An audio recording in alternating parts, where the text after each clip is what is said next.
WhatsApp beautiful peoples, welcome back from Gujarat India. আজকে আবারও চলে আসছি আপনাদের সাথে মোস্ট বিউটিফুল একটা জায়গা শেয়ার করতে। আমি আছি রাইট নাও গুজরাটে।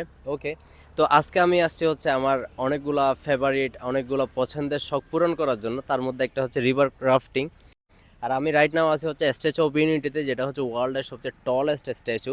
আপনাদেরকে আমার একটা ভিডিওতে দেখাইছিলাম, আমি লিঙ্ক দিয়ে দিব, আপনারা সবাই এখান থেকে দেখে নেবেন ওই ভিডিওটা।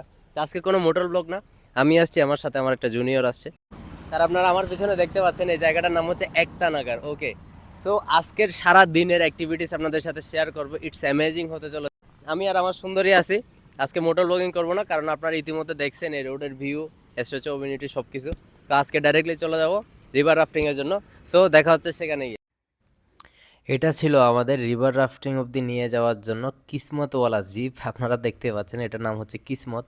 আর এটার উপরে যে দুইটা রিভার বোট দেখতে পাচ্ছেন সেগুলো ছিল আমাদের জন্য। জিপে করে প্রায় 10 কিলোমিটার অফ রোডিং করার পর আমরা রিভার রাফটিংয়ে পৌঁছে গেলাম। এটাই ছিল সেই রিভার রাফটিংয়ের স্টার্টিং পয়েন্ট। আর আমার পিছনে যেটা দেখতে পাচ্ছেন এটা হচ্ছে সেই রিভার, যেখানে আমরা একটু পরেই ঝাঁপিয়ে পড়বো রাফটিং করার জন্য। আর এগুলো ছিল আমাদের ব্লু কালার রিভার বোট, যেগুলো রেডি করা হচ্ছিল।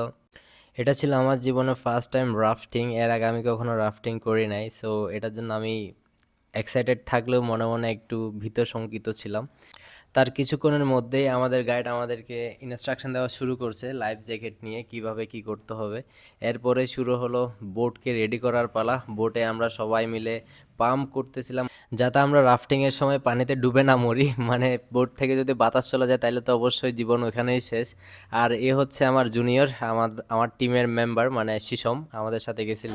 Here we are this paddle and I আর কি এসব শেষ করে আমরা এই যে এখানে এই যে তারপর পানিতে যাব একটু পরে। Let's go to water. ঘবরাও মত বেটে রো।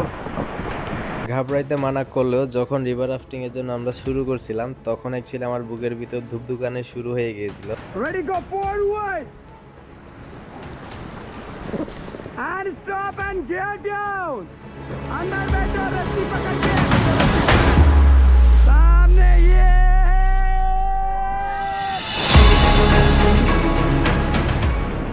এটা ছিল র্যাপিডগুলোর মধ্যে সবচেয়ে বড় র্যাপিড। আমি আসলে ভাবতে পারি না যে বড় র্যাপিডটা একদম শুরুতে চলে আসবে।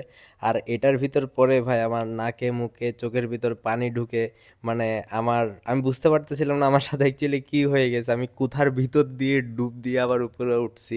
আপনারা ভিডিওটা কন্টিনিউ করতে থাকেন, সামনে আরও বড় বড় র্যাপিড আসবে, আরও ভয়ানক জঙ্গল দিয়ে আমরা পারবো। আপনারা সবাই এনজয় করবেন ব্যাপারটা। খুব অ্যাডভেঞ্চার হতে চলেছে আমার লাইফে। ফার্স্ট টাইম আমি রিভার রাফটিং করে আমি পুরাই মানে হতভম্ব হয়ে গেছি। আমি খুব অ্যাডভেঞ্চার প্রিয় একজন মানুষ, জীবনে প্রচুর অ্যাডভেঞ্চার করছি, কিন্তু এই ক্ষেত্রে যেটা হচ্ছিল আমরা ধীরে ধীরে প্রকৃতির অ্যাগেনস্টে যাচ্ছিলাম, প্রকৃতির প্রতিকূলে যাচ্ছিলাম, যেটা নিয়ে আমার মোটেও ধারণা ছিল না। আর প্রথম র্যাপিডটা ভাই আমাকে মাথা নষ্ট করে দিছে।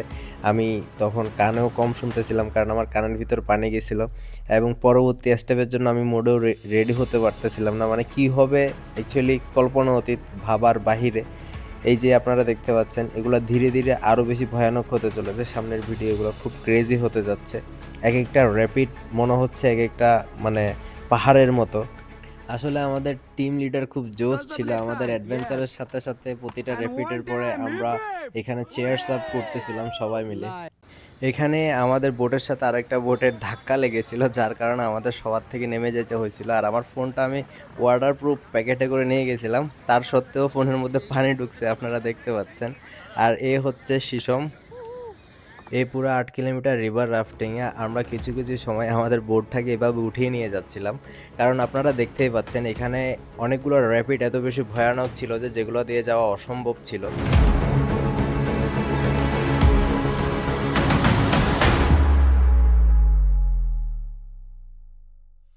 আমাদের এই যাত্রাটা ছিল অন্য যে কোনো অভিজ্ঞতার চেয়ে আলাদা, যেখানে নদী আমাদের পথপ্রদর্শক, স্রোত আমাদের চ্যালেঞ্জ করে, এবং প্রকৃতি আমাদের মনে করিয়ে দেয় প্রকৃতি আমাদের থেকেও শক্তিশালী। এখানে প্রতিটা র্যাপিড, প্রতিটা বাঁক এবং প্রতিটা ছিটকানি আমাদের একে অপরের সাথে আরও ঘনিষ্ঠ করে এবং আমাদের আরও সাহসিকতার শিখরে নিয়ে যায়। সত্যি বলতে নদী কখনো থামে না, এটা চলতে থাকে, এটা প্রবাহিত হয়, আমাদেরও এগিয়ে নিয়ে যেতে থাকে। আমাদের কাজ হলো জলের ছন্দ অনুভব করা, সে যেখানে যেতে চায় তাকে সেখানে যেতে দেওয়া।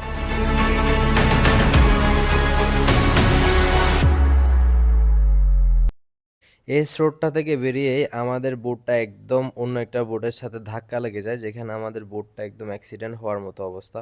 তার একটু পরেই আমাদের বোটটা একদম নদীর কিনারায় গিয়ে ঘাসের ভিতর, আই মিন গাছের ভিতরে আটকায় যায়, পাথরের সাথে আটকায় যায়।